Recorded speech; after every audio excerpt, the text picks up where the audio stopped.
To add new members to a project, you can click up here in the top right corner where it says invite members, and you can write their email and click continue and assign them a role. After you choose the role, you click invite and it's done. You'll see a green at the bottom that says invite sent successfully. Now, one more way to add members, if you want to add them across your entire workspace and not just the individual room, you can click up here, hover over the relevant workspace, and you'll see this icon pop up that allows you to invite members to that workspace.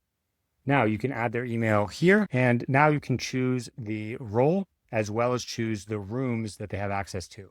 Now, one more thing from this pop-up, you have this little icon in the top right that says members. If you click here, you have an administrative view for all the members across your workspace and which role they have and rooms. And you can filter by room, and you can also search by member name.